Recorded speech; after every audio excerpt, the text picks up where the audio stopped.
कही आसीचु जदि सरकार निजुक्ति बयस सीमा वृद्धि न करती ताले आमे विधानसभा घेराव करूँ। आम आगुरी डाकरा देलु 17 तारिख विधानसभा घेराव करूँ। आज विधानसभा घेराव करमर एकमात्र दाबी होची राज्यर जो मेधावी मैंने वर्ष वर्ष धरी परिश्रम कर न्याय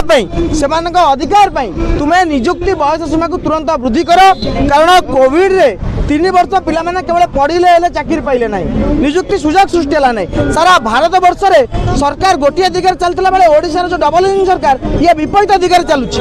आम जिते निजुक्ति बयस सरकार वृद्धि कले नहीं आम आईआरबी बाटालियन एवं पीएमटी ड्राइवर ओएसएफी बाटालियन पिला माने हाईकोर्ट को द्वारस्थ होते हाईकोर्ट आईआरबी बाटालियन और ओएसएफी रे 6 वर्ष और पीएमटी ड्राइवर क्षेत्र में 4 वर्षर रिहाती देते बयस सीमा वृद्धि ऑर्डर देते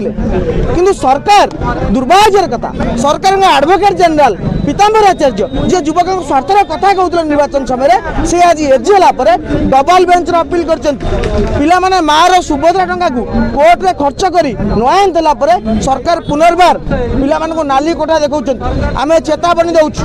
आम सरकार को चेताई दौचु आपण क्षांत रुहतु नचेत आगामी दिन में सारा राज्य में भयंकर जन आंदोलन हम मेधावी मैंने असंतोष हम आम आज विधानसभा घेराव करूँ एवं आम दाबी रखू निजुक्ति बयस सीमा को यथाशीघ्र वृद्धि करा जाऊ।